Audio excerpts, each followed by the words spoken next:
terjadi kembali. Mari kita menyaksikan. Mampukah Navi membalikan keadaan atau RRQ akan mendapatkan kemenangan 2-0 tanpa balas? So, ML Arena, mana tepuk tangannya? Let's go to the line.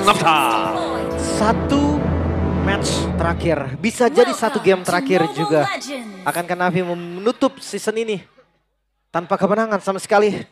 Karena RRQ, kalau atau menangnya RRQ di match kali ini, selama udah dapat satu game tadi, udah RRQ udah menjadi juara regular season. Tapi lihat Rins bahkan coba dipaksa, bahkan first blood hampir didapatkan. Tapi tidak mau terlalu terburu-buru. Rotasi terjadi, Vape kali ini ada di EXP lane. Karena memang the power initiate cars ini jangan sampai salah. Ya, dan Bruno ya, yang dipergunakan memang bisa banget juga untuk berhadapan dengan Link. Ketika Haskell selesai, agak sulit untuk bisa menahan damage dari Bruno, tapi Shive Sakit juga ya. Hati-hati, seenggaknya nggak ngebuang spell om. Purify masih ada juga. Dan masih ada pressure untuk range karena range yang pendek ya. Nah, ini Baxia XP ini ya. Iya, Baxia XP. Ini first time kan, pakai MDL. Kalau di MDL pernah dipakai EVOS? Setauku pernah dipakai Lutfi deh. Lutfi ya? Iya. Tapi nampaknya di depan sana jangan lupakan waktu itu Bruno pernah benar-benar ngebalikin kembali keadaan ketika momentum dia udah punya power yang sangat tinggi. Tapi lihat di depan sana, Washipal menuju ke arah seorang Toy masih tetap butuh bertahan dan tidak mau terlalu terburu-buru. Numpang lewat doang nampaknya. Ya. Tapi ngasih pressure itu. Dia menunjukkan kalau kehadirannya itu bisa ada dimanapun. Even itu di arah bullpen. Nempel kan sekarang, tarik. Oke, tapi lihat di depan sana, expecting bakal dipaksa. First blood sudah dikeluarkan dan didapatkan oleh tim RRQ. Dan itu dia. Dengan adanya Kimi lejat dan bergizi 4 sehat 5. Enak. Sempurna. Tapi kalau memang lawannya Purify itu udah pasti inceran assassin dari awal loh. Oh iya, betul. Pasti apalagi Chow. Ya belum lagi juga kan ini bisa di-trigger nih Purify. Ke-trigger dia bakal bisa ditendang dengan apapun juga nanti. Kalau Linknya bisa nge-trigger ya. Ya, bahkan kayak Chow-nya tuh gak perlu Wave Dragon om. Betul. Di awal ya.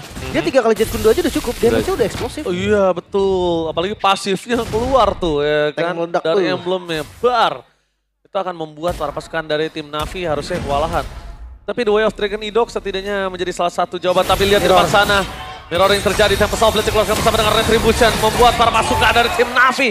Kali ini mereka kehilangan sosok dari Kotlin. Dan bahkan di arah bottom lane. Masih ada Riz mencoba untuk menyelamatkan para pasukan dari tim RRQ dari fight yang sangat luar biasa. Kars, satu point kill dapatkan. Kehilangan dengan double kill bahkan. Satu flicker for defensive dari Vape. Melepaskan kondisi turtle mereka yang pertama. Bagus, oke, it's the best thing yang bisa dilakukan oleh tim Navi. Ya, dan juga karena positioning ya dari Sutsujin yang masih terlalu jauh juga untuk di area top dan Tiba-tiba di depan sana ada Washipal. Tapi nampak FM terperangkap di depan sana. Tidak ada jalan untuk pulang. Dan point kill selanjutnya akan didapatkan oleh para pasukan dari tim RRQ. Tidak jadi untung banget. Lumayan ya, dapetin kill lagi tadi. Karena jungle ada yang di-invade, tapi kelihatan Fanny-nya. Oh, Fanny Show, Tempest of Blade. Lihat di sana mencoba dihindari, tapi Sutsujin masih mau. Itu dia. Lelaki tidak bercerita tapi menantang Fanny di arah bottom lane. Langsung ya, itu lebih ke menantang maut juga sih sebenarnya Ji. Tanpa ada Tempest of Blade. Dia coba untuk tabrak lagi. Farming turun kembali. Turun ya? Apa naik? Dari Navi turun. Dari Navi turun ya? turun dikit. Dikit ya, 88% tapi. Dari 81 ya tadi ya? Ya. Yep. Tapi di bagian bawah, Vape berhadapan dengan Dairen. Ini sebenarnya seru gak seru juga sih, karena dua-duanya kan sama-sama tanky juga. Tapi Vape sebenarnya bisa memberikan damage yang cukup. Sakit juga nih. Sama-sama sakit ya. Dari damage yang bisa masuk. Kayak pertarungan ya sudah lah ya. Karena sudahlah. dua-duanya keras ya, mau diapain lagi. Ya udah, akan jadi clear lane dan rotasi ke tengah. Ya, dan bersakan selesai untuk Sutsujin. Lebih ke mobilitas yang bisa dimenangkan dengan Vape sebenarnya. Oke, The Way of Dragon bakal coba dipaksa menuju ke arah seorang Kars. Tidak mau terlalu terburu-buru, tapi nampaknya lihat di depan sana. Penalty zone dari lane Dairen yang berhasil sedikit menyelamatkan seorang Sutsujin menuju ke arah belakang, tapi Idol gak ada jalan untuk pulang. Dan para pasukan dari tim Navi mereka berhasil mendapatkan 2 poin yang sangat mahal menuju ke arah poin kill yang ketiga, dan Rins masih selamat. Kekurangan damage sih. Karena nge-picknya Kars. Iya, Kayaknya gak wise banget kalau nge-pick arah Kars. Ada baiknya trigger Purify di arah top atau di arah mid terlebih dahulu, XP-nya baru mereka eksekusi. Karena dua itu yang bisa mereka amankan dengan cepat. Ya, dan juga Sutsujin tadi terlalu banyak menerima damage, jadi mau gak mau dia harus kembali dulu ya. Untuk isi darahnya dia di base. Dan so far, dari Navi masih sanggup untuk mengimbangi ya di early game Shive. Haskell baru selesai dan Turtle yang spawn, Turtle yang kedua, tapi Sujin versus Worship Paul di bagian bawah. Atit juga ya dilihat-lihat say. Awas berseger Fury soalnya kan udah jadi tadi. Yep. Nah ini yang bisa kita lihat adalah satu informasi yang sangat mahal. Well, Dragon menunjukkan seorang Cars kembali lagi terjadi, tapi ini beda. Karena kali ini udah ada sosok dari seorang Toy.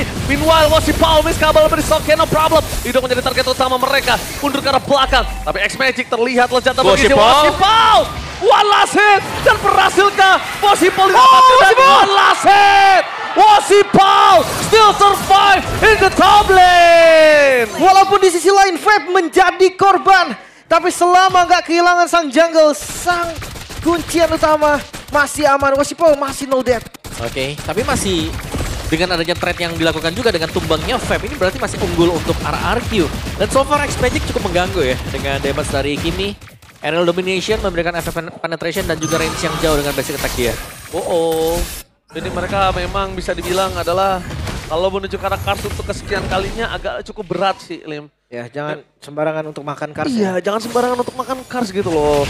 Gak worth it juga, dan di depan sana lihat Dairon. Terlalu sakit damage yang diberikan. Maka coba diselamatkan Maris atau tidak. Tapi Dairon memilih untuk mundur dan lihat trigger disiplin yang sangat luar biasa bagus. Luar biasa bagus, Flicker ditahan full sama dia. Iya, dan Netherrealm juga ditahan. Tapi lihat Turtle sudah mulai terbuka. Turtle trigger telah dibuka. Dua Strike mencegah seorang Cars. Netherrealm on point. Tapi flanking dari seorang Toy menguji para pasukan dari tim Navi gak ada jalan untuk pulang. Dan di depan sana bahkan seorang Sujin mencoba dapat satu momen kill atas seorang Fab.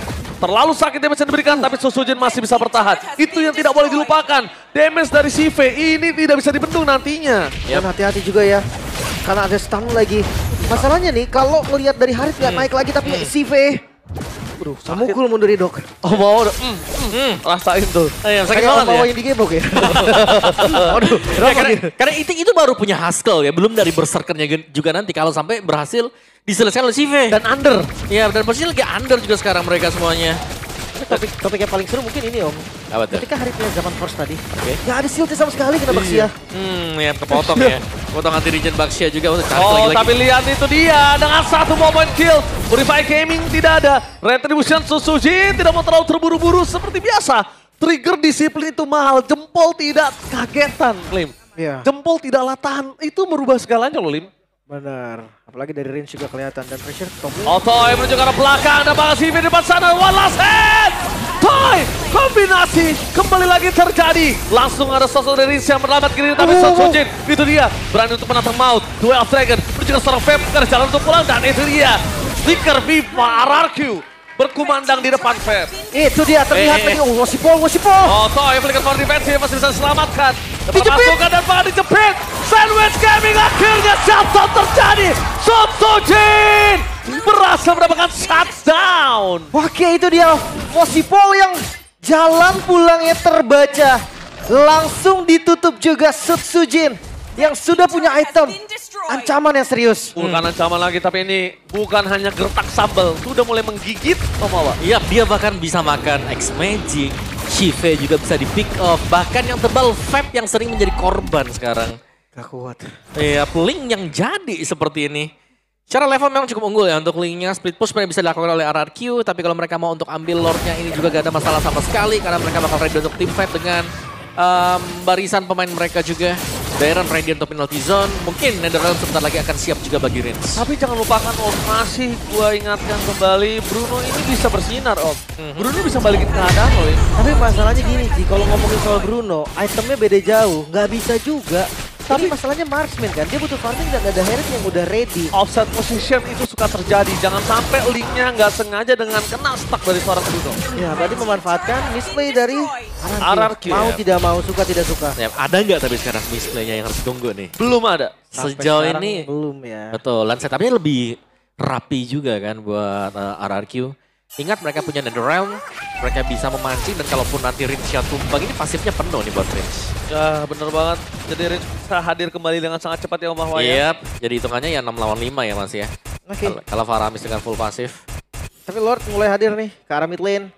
Linknya juga udah ngambil purple. Satu lane harusnya bisa dipegang oleh Worship Paul. Karena dia, ya itu dia punya damage. Oke, one by one situation. Lihat Sujin. Oh no. Itu dia. Solo kill from Sujin. Sujin! Jungler berdarah dingin! Dan bahkan lihat di arah mid lane, dua tim fight yang berbeda. Washipol berhasil ditaklukkan dan tidak trigger dengan adanya Tempest of Blade. What the play from Sujin! Itu perbedaan gold yang terlalu banyak tadi. Membuat perbedaan item juga yang sangat-sangat signifikan. Atribut juga, jangan lupakan itu. Itu dia, perbedaannya hampir 4.000 Om. Iya, dan ini masih diteruskan lagi dari RRQ. Mungkin mereka ingin mendapatkan best terlebih dahulu. Oke, tapi nampaknya kita lihat permainan dari tim Navi. Mereka udah tidak bisa lagi menahan dari lane pair yang terlalu jauh. Tapi Wild Dragon gagal legal. Di cancellation begitu saja mundur adalah sebuah pilihan utama. Sujin tidak mau terlalu terburu-buru. Karena Washipol is coming. Lihat, memilih untuk mundur ke arah belakang dan take over terhadap Purple Buff membuat Fanny-nya lagi lumpuh. Ya, dan power untuk Link-nya yang sudah maksimal ya sekarang. Tadi itemnya juga akan menuju ke BOD untuk Sujin setelah Endless Battle dan juga Husklaw Berserker. Jadi damage-nya lumayan besar ya, bahkan bukan cuma lumayan sih, ini sangat-sangat besar sekali damage dari Sujin. Tinggal menunggu untuk Lord kembali spawn dan Washipol harus mencari cara, manjangin satu lane dulu. Dibanding dia harus ikut teamfight. Tapi kayaknya kalau ada Link jangan dilawan lagi sih Om. Bahaya ya, karena udah ini kena bedanya soal lebih tadi. jauh lagi nih Om. Oke. BOD-nya udah jadi masalahnya. Masalah 1x2 tusuk bahaya tuh. Kayaknya di basic attack sekali, seperempat hilang nih. Keluar critical mah. Oke, dan sekarang dari Washipol juga gak ada purple buff. Lumayan menyulitkan untuk dia. Nah ini nih, dari itemnya 10.000 banding 6.200. Jadi goalnya juga kelihatan difference-nya. Rata kiri sekarang. Ya, mungkin nominal yang harus dilihat sih. Makanya kayak perbandingan di jungle-nya dulu yang paling jauh nih. Oke, kalau gold lane masih bisa, mungkin iya. Tapi kalau di jungle jangan main-main dengan Link-nya Sujin. Iya benar banget. Karena kita bisa lihat agak cukup berbahaya kalau mereka dipaksa. Vape sekalipun yang kita anggap paling keras itu nggak bakal bisa nahan damage itu. Ya. Waduh, Washipol lihat itu nggak sengaja lewat aja, hanya permisi, udah 1/4 darah hilang. Ya, Juga itu. dan mau mendekat ke Lord, ini adalah masa-masa sulit. Karena Navi mereka gak mendekat, pasti jatuh. Kalau mereka dekat juga, mereka bisa terkena team wipe di sana. Bisa selesai Om. Bener, better mereka nunggu ya untuk di area base. Masih ada bantuan dari base damage dan juga bisa jadi dari base turret milik mereka. Nah, ground defense juga masih ada Kimi kan. Apalagi Fanny dengan metode karet yang kita tahu kayak seakan ada unlimited energi nih untuk Fanny ketika lagi defense. Ah ini dia tuh lihat tuh energinya. Sudah siap dengan metode karetnya. Cepet Tapi banget ya. 3 lane akan coba didorong oleh Sujin. Sudah menuju ke arah Rose Gold Meteor sebentar lagi. Defensive item yang dibutuhkan oleh Sujin. Tapi jangan lupakan dari Washipol dia mencoba untuk melakukan sedikit distraction untuk para pasukan dari tim RRQ. Lane berbeda, maka coba didorong, tidak ada pasif untuk mempertahankan base mereka. Konsil Kemi menuju ke seorang Ido, siapapun yang akan coba ditendang dan itu dia terperangkap, tidak motivasi terlalu terburu-buru. Sedikit damage terbakar, Retri bisa di sound point. Dari Sujin, lebih fokus mendapatkan turret, base terbuka bebas, Kasang Ratu Mautan, Tempest of Blade berhasil mendapatkan Godlight, memilih menuju ke belakang, tadi di bencana. Expanding killer, one last man standing dan RRQ kali ini membuat Navi berhenti di MPL Season 15 tanpa kemenangan. 2-0 clean sweep sang raja yang tidak memberikan ampun sama sekali mengakhiri Navi dengan 0 kemenangan selama 1 season. Wow my god, tidak ada kata pun, tidak ada kata nafas membawa. Iya, semuanya diambil.